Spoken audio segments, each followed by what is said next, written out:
I bet this is Anakin Skywalker's favorite movie. I don't like sand.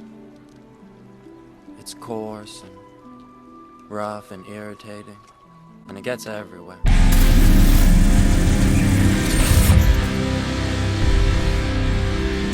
Dune Part 1, released in 2021, and is directed by Denis Villeneuve, who has also directed such films like Prisoners, Sicario, Enemy, Arrival, and Blade Runner 2049. And this film is starring Timothée Chalamet, Rebecca Ferguson, Oscar Isaac, Josh Brolin, Dave Bautista, Stephen McKinley Henderson, Zendaya, Chang Chen, Sharon Duncan Brewster, Charlotte Rampling, Jason Momoa, Javier Bardem, and Stellan Skarsgård, fulfilling the requirement of having at least one Skarsgård in your movie to have it actually be a movie, so Dune Part 1 is actually a movie. The Duke Atreides has been assigned by the Emperor to replace the Baron on the planet Arrakis, that is known for its large quantity of sand and spice. But Baron Harkonnen is not okay with the replacement, so he secretly plots a chance to retake the planet and kill the Atreides family. But the young son of the Duke, Paul Atreides, is developing well to the Arrakis culture and is developing a bunch of psychic powers. And once the siege begins, it is up to him to save his mother, to find the rebels that are out in the sand, and help them resist the evil powers that are coming and taking over the planet. There's a lot that's going on in this movie. And it's mainly the reason why I've not ventured into reading the books. I've had the urge to, but I know just with the names and understanding the government and how this emperor is overseeing all this shit and them talking about all the new things, like my brain has not been wanting to learn about new things when it comes to this series of Dune. So I watched the movies. Eventually I'll read the books. I will try to get through reading the books. I'm not a big reader. Okay, I'll be honest. And first, sitting down and watching this movie, and you're getting all of the exposition of who people are, who's been ordered to said planet, and where they're coming from. And oh, by the way, Timothée Chalamet has psychic powers and is seeing Zendaya in his mind and in his dreams. Zendaya, who's on the poster but is in like 5 minutes of this movie. I'm getting a little confused, and it's a lot of information being thrown at me. But what is saving this movie for me, and what's keeping me engaged in this thing, is the amazing cinematography and the amazing visuals that we are getting.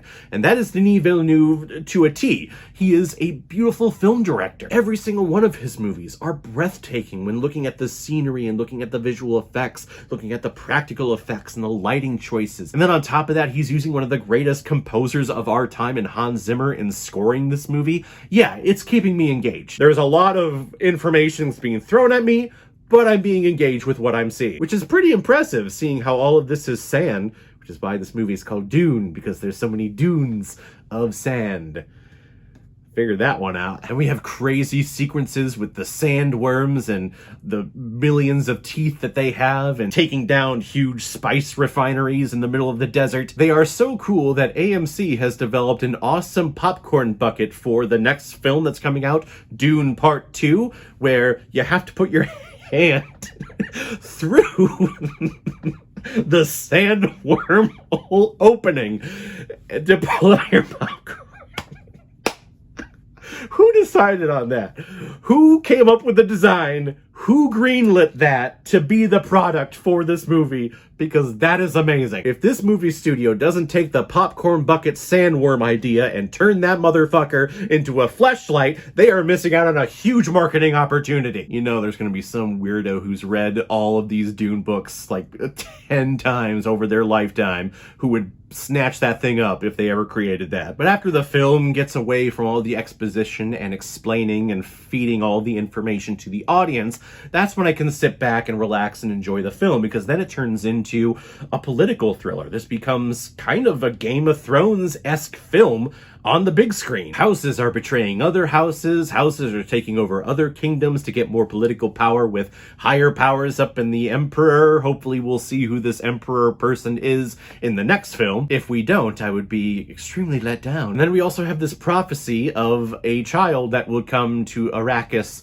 that will liberate everyone because they have power. And I guess just because Timothée Chalamet, or his name in this film, Paul, just love that. Who's our Messiah, everybody? Paul. Praise be to Paul. But that's who he is. He shows up and the natives are immediately like, oh, that's our Messiah. That's our savior, everyone. Maybe he will be. We'll see where this film goes in part 2. But Timothée Chalamet, I mean, he's fine in here. I don't think he's anything spectacular.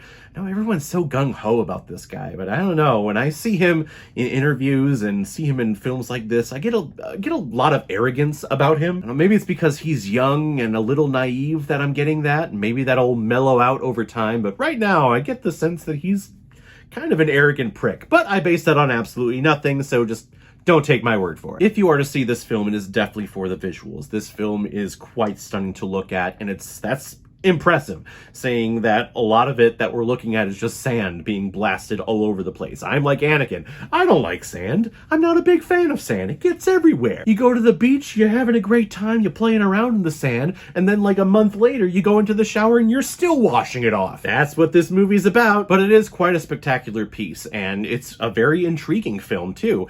It is a part 1, and I usually dock movies a couple of points when it comes to that, because I think films should be able to stand on their own with their own little story. This film is definitely not resolved in the end. We show up and we find Zendaya finally, and she's like, oh, this is only the beginning. And then we move on into part 2, which hasn't come out yet. I hate it when films do that. I hate when it's just part 1 and we have no resolution to any piece of the story at all. It's all going to be resolved in part 2. Just hate that. And that's part of why when this film came out in 2021, I wasn't as big of a cheerleader for it as everyone was. God, I remember everyone talking about how amazing this film was. And yes, it was an incredible feature. It's a great tale. Denis Villeneuve is a great director. It was also 2021, and we weren't getting a lot of brand new movies at that time due to the whole pandemic and everything shutting down. This film actually released on HBO Max at the same time that they released in theaters, which I appreciate. I like being able to watch my movies in the safety and comfort of my own home. But maybe everyone was just clamoring for the next big thing. So when this film came out, they were like, oh my God, this is amazing. For me, I mean, it was good. Oh, like, it's a solid film. Absolutely. Was it incredible? Was it amazing? It's yet to be seen. This is only part 1. So for me, I'm going to give Dune part 1 4 out of 5 Blu-rays. Like it a lot. So guys, have you seen Dune Part 1? What did you think about it? Or if you've never seen it before and you stumbled across it because of this video, then comment below and let me know what you thought about it. And as always, if you like what you see here, if you like my take on movies, then hit the subscribe button and make sure you hit that bell.